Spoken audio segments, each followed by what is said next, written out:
Tabulating the folks, we asked Rob Frost to join us tonight, and just as a way of introduction, Rob went to Emory University, and it is not well known, and I want to make sure that it's out there so the media doesn't get a hold of it later. He did in fact serve as an intern to the Carter Presidential Library out there, where his nickname was Squeaky, and he also advocated for marijuana legalization. Wow. Anyway, he graduated from Case Western. He was cum laude at Case Western Law School, and he's been the chairman of the Republican Party for Cuyahoga County since 2005. And it is not widely understood, but he has in fact achieved progress in moving the demographics in Cuyahoga County. He's really done a wonderful job, and I have a great deal of admiration for him. He really is cool under fire, and is certainly somebody I'm glad that's running our party here.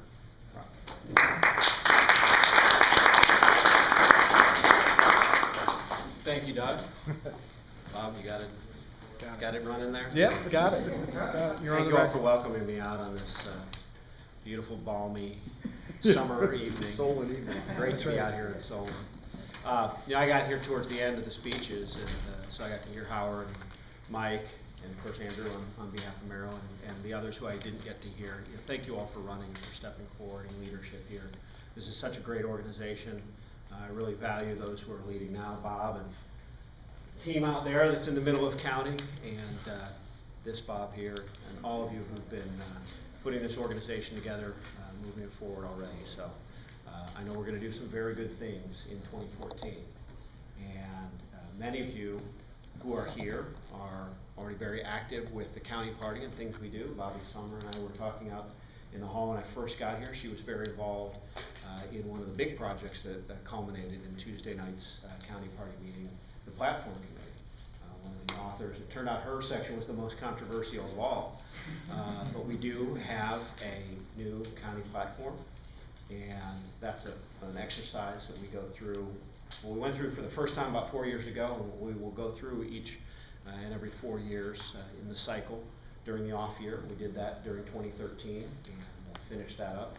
And the key for us, I think, and this is why I really believe in the Growth and Opportunity Project, as our national chairman has called it, is this is a growth agenda that we're setting forward. We laid out a platform of economic prosperity.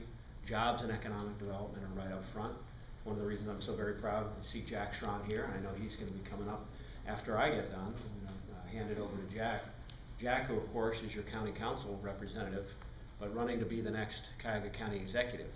And right now in his role on the council, he works in economic development, works in the commission there. That's central to what we do as well. If we can grow the pie, a lot of other things become easier.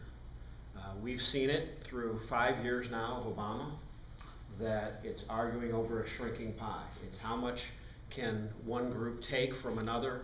How much can the government confiscate from one group to redistribute to another? And it's completely the wrong approach. And what we are setting forward for all who are willing to come work with us, all around this county, really it's all across this nation. Mike, I heard your comments about what's going on in Washington, D.C. Well, what we do right here is very relevant to that. It's how we make sure we keep good representatives in Washington, D.C. doing that. And if we set forth a growth agenda, I'm confident that these divisions that are talked about, both in the country, even within our own party, the Tea Party or the establishment, they're both so many times for the very same things. Let's get back to the basics this country was founded upon. Let's get back to economic prosperity and the pursuit of happiness for all, equality of opportunity. These are things that are going to make us great again. We can do that. Now, how do we do it? Well, we're sitting here on a cold, blustery January night, and I want to ask you all, I see Councilman Scott here, good to see you, John. You have such good leadership here in Solon, and how many of you believe, as you come out here tonight, that one person can make a difference in an election, let's say in a local election here in Solon? All right, good, most of you do. And as we go on up, how many of you believe one person can make a difference in a county-wide election, like an election for county executive?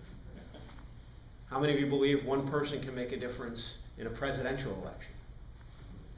Fewer hands, but I'll tell you, still a lot of hands. It starts at the local level though, and that's where you can have more of an impact. But I want to ask you to think of it this way. Because first of all, if you raise your hand each time, I think you're absolutely right. Those of you who didn't maybe raise your hand any of the times or all the times, well, we're going to work together to prove that we're right to raise our hands on that. And I want you to think of, I think it might have been, what was it, maybe 1001 Arabian Nights, one of those tales, that the man walking through the desert and the genie appears and tells him to gather some of the stones. And you know, this guy's just trying to make the trek through the desert, but he picks up some, and the next morning they're all jewels, valuable jewels. And he's so happy he listened to the genie and took some, but he wishes he'd taken more.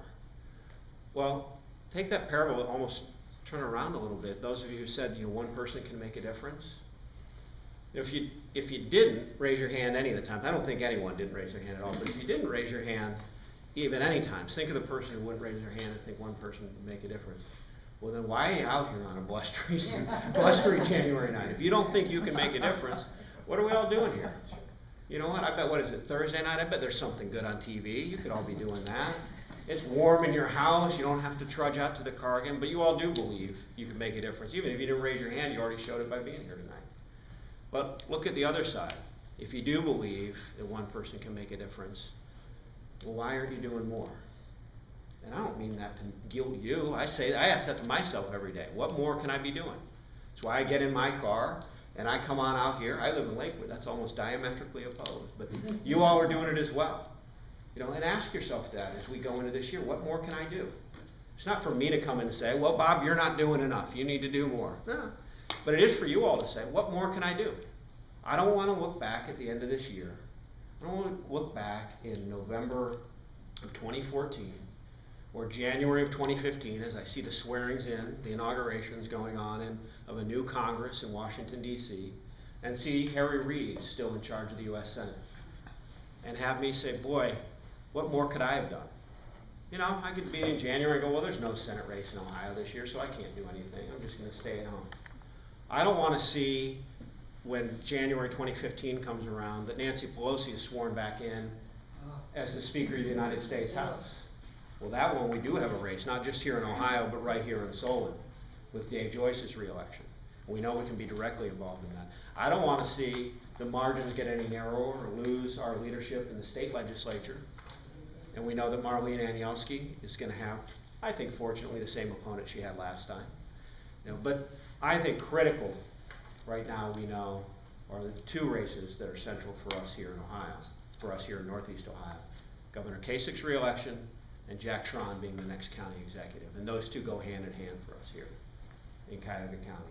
Because if we decide we're going to make a difference, if we decide that one person can make a difference, we can turn out that vote that Governor Kasich needs to get from Cuyahoga County, and we can return him to the governor's office.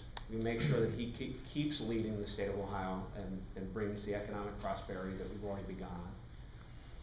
And also, if we believe one person can make a difference, and we can do the numbers. Actually, Julie Kirk, our political director, here with us this evening. Julie, why don't you raise your hand? We've already begun running the numbers. We've been working with Jack Schron's campaign. We know what the numbers are.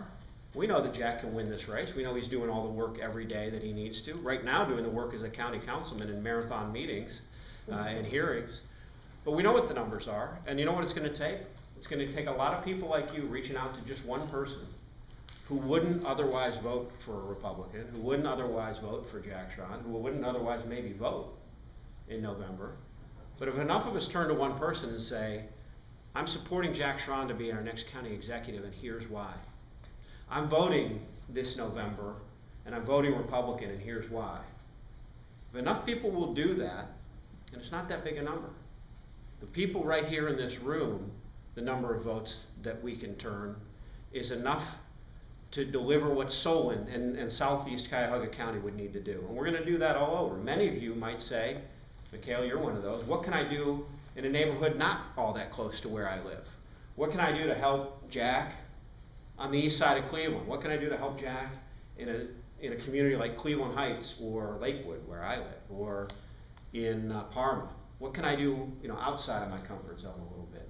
What can I do to get on out there? All we need for Jack to do is not even to come close to what he did in winning his race for county council 4 years ago, his first race for county council. The second time he was unopposed. But what Jack did is he got out there in this district, and we know it because it's very similar to the district that Josh Mandel had won before and that Marlene Anielski currently holds, about the same borders. And we know it from the numbers we know from them and their elections, that there's more Democrats than Republicans in this district, in this area. And what Jack did is he got out and he won the Republicans. They knew he was the candidate, they knew he was going to do a good job. He won the Republican vote. But he won the independents significantly. By my count, somewhere north of 70% of the independents in this district. And he won, I think about 40%, maybe 35% of the Democrat. Well, that's what we need to do, not even for Jack to win this countywide. Jack gets out and just wins the independents countywide. Doesn't have to win 75% of them, just win the independents. Get out there, do that, win the independents. You gotta win 15% of the Democrats, just 15% of Democrats. And when you know the numbers, when you know that when Ed Fitzgerald was at the top of their ticket in 2010, you had over a third of Democrats who fled the Democratic Party. They didn't support the Democratic nominee. Well, guess what? He's leading their ticket again this year, this time as the gubernatorial nominee, and it's his hand-picked successor, Armin Budish, who's running for county executive. And these Democrats who've already fled the Democratic Party, who already said, nah, we're voting for somebody else. Last time around there were two other, maybe three, depending on how you count, but at least two other business candidates in the race. Jack's going to have a one-on-one shot with Armin Budish this time. Certainly no self-funded multimillionaire in there trying to steal away business-minded voters. We already know a third of them have left the Democratic Party.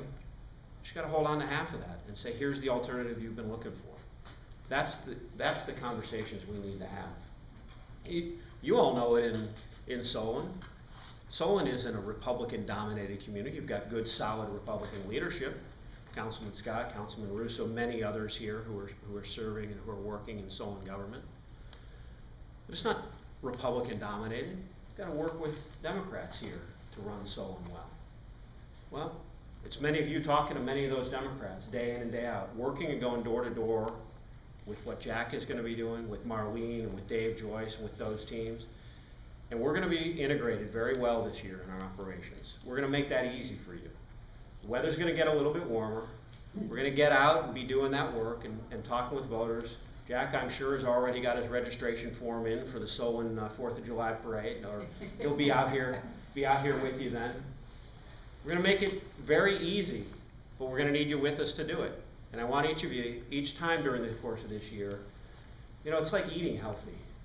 All right, I could have the brownie, but I know that I should probably have a salad.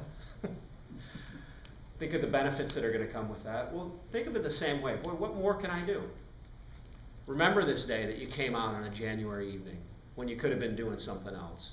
And ask yourself, why did I do that if I'm not going to follow through and truly make that difference?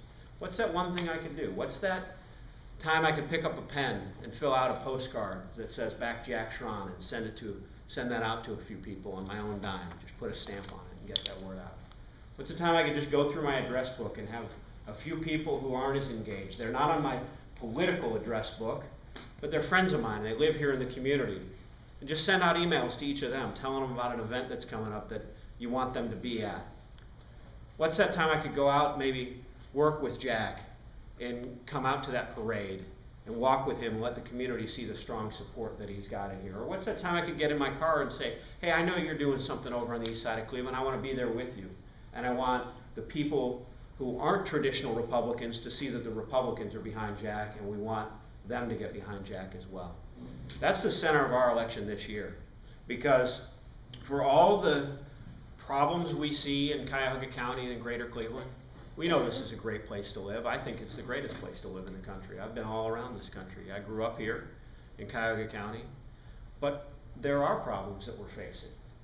And there's nothing more dynamic that could change it than to put a good, solid conservative, a business-minded, growth and opportunity leader, a true managing executive in charge of Cuyahoga County's, in front of Cuyahoga County's government. I know we've got that person who's running. I know that he's here in the room with us tonight, and I really want you to hear a lot more from him than you do from me, and I want you to hear a lot more from him during the whole course of this year. So without any further ado, I've given you my lecture. I want to bring up here to the podium, such as it is, our next county executive here in Cuyahoga County, County Councilman Jack Schron.